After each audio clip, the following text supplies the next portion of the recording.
CM KCR ने कहा, दलितों पर पीढ़ियों से अत्याचार हो रहा है, दलितों को वोट बैंक के तौर पर इस्तेमाल किया गया। उन्होंने कहा, पूरे हुजूराबाद विधानसभा क्षेत्र को दलित बंधु दिया गया है। दलित बंधु योजना के अच्छे परिणाम मिल रहे हैं। खुलासा हुआ है, विकाराबाद में दलित बंधु सभी को एक किस्त में दिया जाएगा।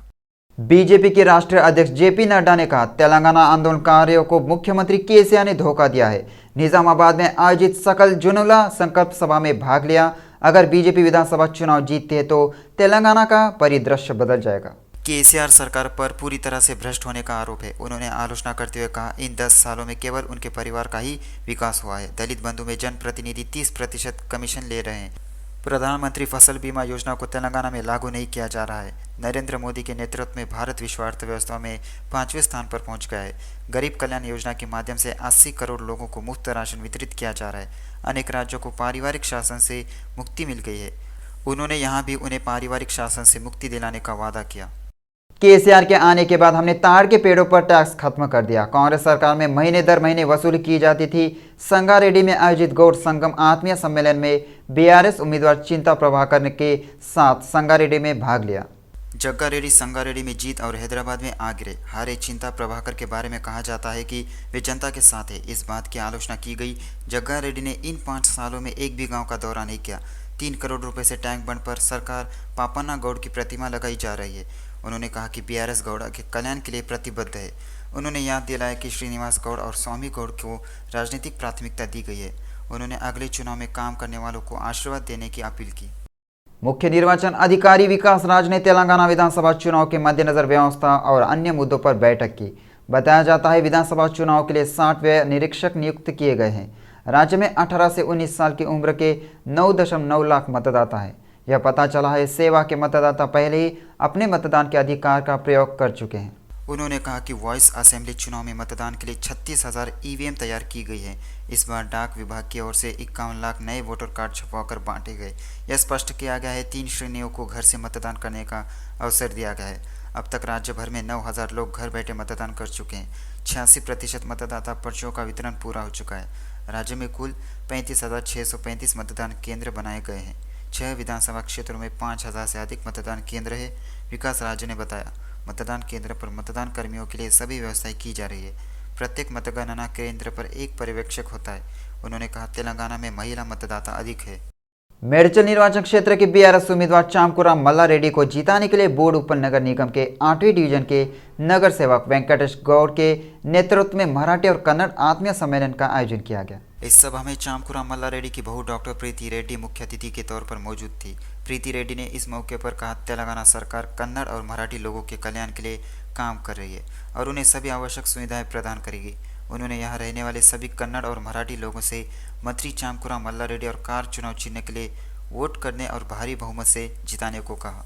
पठानचेरू भाजपा प्रत्याशी नंदीश्वर गौड़ ने कहा, इस महीने की 25 तारीख को केंद्रीय गृह मंत्री अमित शाह पठानचेरू आ रहे हैं। 24 को लक्ष्मण, 25 को अमित शाह और 26 को जीनाराम मंडल में मंदा कृष्णा मादिगा आ रहे हैं। नंदेश्वर गौड़ ने कहा, विधायक गुडे महिपाल रेड्डी की अनियमितताओं को कई बार सबूतों के साथ दिखाया जा चुका है। भारतीय जनता पार्टी जल्दी सत्ता में आएगी और महिपाल रेड्डी के पापों का चिट्ठा खोलेगी। उन्होंने रोष जताया, महिपाल रेड्डी प्राधिकरण में बाधा डालकर अधिकारियों और नेताओं को धमका रहे हैं। अधिकारी चुनाव प्रचार की अनुमति देने से इनकार कर महिपाल रेड्डी की मिली भगत से काम कर रहे हैं। नंदीश्वर गौड़ ने कहा, सत्ता स्थायी नहीं है।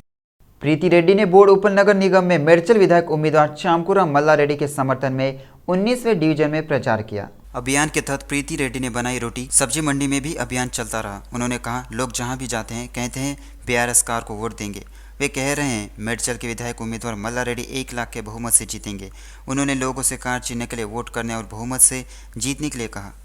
परिवहन मंत्री बीआरएस खम्मन निर्वाचन क्षेत्र के उम्मीदवार पुआड़ा अजय कुमार ने निष्कर्ष निकाला, इस समय निर्वाचन क्षेत्र में बीआरएस की जीत को कोई नहीं रोक सकता, जहां खम्मम के सभी लोग विकास के पीछे हैं। उन्होंने याद दिलाया, चूंकि वह यहीं से है और यहाँ के लोगों की समस्याओं को जानते हैं, इसलिए उन्होंने खम्मा को अद्भुत बनाया है और लोगों की समस्याओं का समाधान प्रदान किया है। विभिन्न प्रभागों में आध्यात्मिक सभाएं, घर घर अभियान और रोड शो का आयोजन किया।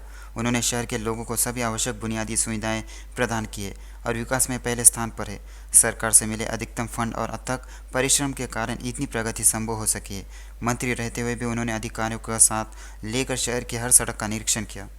एमएलसी कविता ने कहा, अगर जवान सीमा पर खड़े होकर देश के लिए लड़ रहे हैं तो युवा यहाँ खड़े होकर वोट नहीं कर सकते। देश में विकास करना है तो युवाओं को मतदान में भाग लेना होगा। उन्होंने युवाओं को चुनाव को हल्के में नहीं लेने की सलाह दी। उन्होंने कहा, युवाओं में जागरूकता पैदा करना और आज़ाद रहना जरूरी है। वे आज हमारे पास मौजूद आज़ादी की रक्षा करना चाहते हैं। एमएलसी समिति ने निजामाबाद में वोट देने का अधिकार पाने वाले छात्रों और नए मतदाताओं से मुलाकात की। कविता चाहती है छात्र इस विचार से बाहर आएँ कि चुनाव स्वयं एक भ्रमग्र सामग्री है और उनका इसका कोई लेना देना नहीं है। शहरों की तुलना में गांवों में मतदान का प्रतिशत अधिक रहता है। युवाओं में जागरूकता होनी चाहिए और हमारा लोकतंत्र जितना मजबूत होगा देश उतना ही मजबूत होगा। सवाल उठाना तेलंगाना के खून में है। उन्होंने कहा, व्यापार के नाम पर देश में आए अंग्रेज़ों ने देश के लोगों की आज़ादी छीन ली। भारत दुनिया का सबसे अधिक आबादी वाला देश है और युवाओं को अपनी आवाज़ उठाने के लिए सोशल मीडिया का उपयोग करना चाहिए। अगर गलत सरकारें सत्ता में आई तो देश के युवाओं के साथ अन्याय होगा। उन्होंने चेतावनी दी, युवाओं के भविष्य पर असर पड़ेगा। उन्होंने खुलासा किया, देश के किसी भी राज्य में वनों का प्रतिशत नहीं बढ़ा है, लेकिन तेलंगाना में यह हमारी सरकार दृढ़ संकल्प के कारण संभव हुआ है। बीआरएस उम्मीदवार मनीची रेड्डी किशन रेड्डी ने इब्राहिमपट्टनम नगर पालिका के विभिन्न वार्डों में रोड शो किया। खानापुर की महिलाओं ने उनका स्वागत किया।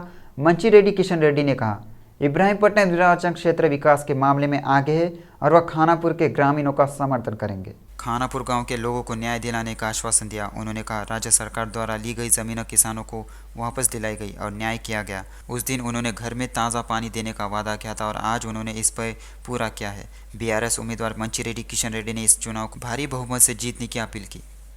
चुनाव प्रचार अपने अंतिम चरण में पहुंच रहा है। ऐसे में एमआईएम प्रमुख असदुद्दीन ओवैसी ने अहम टिप्पणी की है। उन्होंने कहा, उन्होंने कभी भी हिंदुओं के खिलाफ नहीं बोला। राज्य में केसीआर का शासन शांतिपूर्वक चल रहा है। राज्य विकास की ओर से अग्रसर है। चुनाव प्रचार के दौरान एमआईएम विधायक अकबरुद्दीन ओवैसी की पुलिस के खिलाफ की गई टिप्पणी का भी जवाब दिया।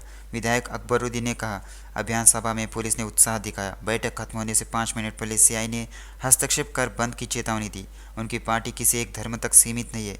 इस विधानसभा चुनाव में कांग्रेस और बीजेपी की हार होगी।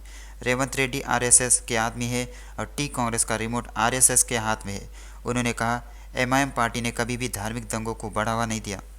मलकपेट बीजेपी उम्मीदवार सामरेड्डी सुरेंद्र रेड्डी ने स्थानीय नगर सेवक बोक्का भाग्यलक्ष्मी नेताओं के साथ मुसारामबाग डिवीजन में प्रचार किया। कहा, यह दुर्भाग्यपूर्ण है, 15 साल तक मलकपेट में कोई विकास नहीं हुआ। उन्होंने कहा, एमआईएम पार्टी की लापरवाही गड़ी अनारम बस्ती का विकास न हो पाने के रूप में देखी जाती है, जिसका इतिहास लगभग कुछ शताब्दियों का है। सामरेड्डी सुरेंद्र रेड्डी ने मलकपेट के लोगों से इस चुनाव को जीतने के लिए कहा। इस कार्यक्रम में बोक्का मधुसूदन रेड्डी, देवेंदर, भंडारी नवीन, रमेश रेड्डी, स्थानीय नेता और कार्यकर्ता शामिल हुए। कुतुबुल्लापुर विधानसभा क्षेत्र के सुभाष नगर मंडल में कांग्रेस पार्टी के उम्मीदवार कोलन हनुमंत रेड्डी ने चुनाव प्रचार किया। इस कार्यक्रम में संभागीय कांग्रेस नेता शामिल हुए। कोलन ने लोगों से घर घर जाकर हाथ के संकेत से वोट देने का आग्रह किया। उन्होंने कहा, कुतुबुल्लापुर विधानसभा क्षेत्र के विद्यालय में कम से कम सुविधाएं का न होना अत्यंत दुखद है। बीआरएस सरकार के दौरान कोई विकास नहीं हुआ और कांग्रेस सरकार आते ही सभी समस्याओं का समाधान किया जाएगा और विधानसभा क्षेत्र का विकास किया जाएगा। सरकार इस कार्यक्रम में कांग्रेस पार्टी की महिला नेताओं समेत बड़ी संख्या में कांग्रेस कार्यकर्ता शामिल हुए। निर्वाचन क्षेत्र कांग्रेस पार्टी के उम्मीदवार बंडी रमेश ने टिप्पणी की। कुकटपल्ली निर्वाचन क्षेत्र में रेवंत रेड्डी द्वारा आयोजित रोड शो से सत्तारूढ़ दल को डर लगने लगा है। आज कुकटपल्ली डिवीजन में देवीनगर रामालय के आसपास के इलाकों में घर घर अभियान चलाया गया। बंडी रमेश ने खुलासा किया, बालानगर मंडल के अंतर्गत इंदिरा नगर में कांग्रेस पार्टी कार्यालय के उद्घाटन समारोह के दौरान स्थानीय लोगों ने उन्हें अपनी समस्याएं बताई। उन्होंने सवाल किया, बीआरएस सरकार ने अपने 9 साल के शासन के दौरान कुछ भी विकास नहीं किया है। उन्होंने राज्य सरकार की आलोचना की, जिसे स्थानीय समस्याओं की परवाह नहीं है और समग्र रूप से तेलंगाना का विकास क्या है।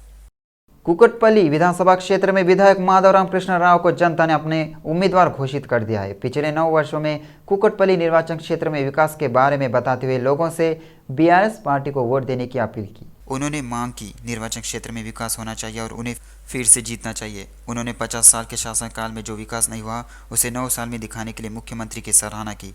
उन्होंने कहा, हम विकास और कल्याण का लक्ष्य लेकर आगे बढ़ रहे हैं। संगारेड्डी जिला पठानचेरू से बसपा विधायक प्रत्याशी नीलम मधु ने चिटकुल स्थित अपने कार्यालय में मीडिया कॉन्फ्रेंस की। बसपा विधायक प्रत्याशी नीलम मधु मोदीराज ने कहा, लोगों को उन्हें निर्वाचन क्षेत्र को देश में नंबर 1 बनाने का मौका देना चाहिए।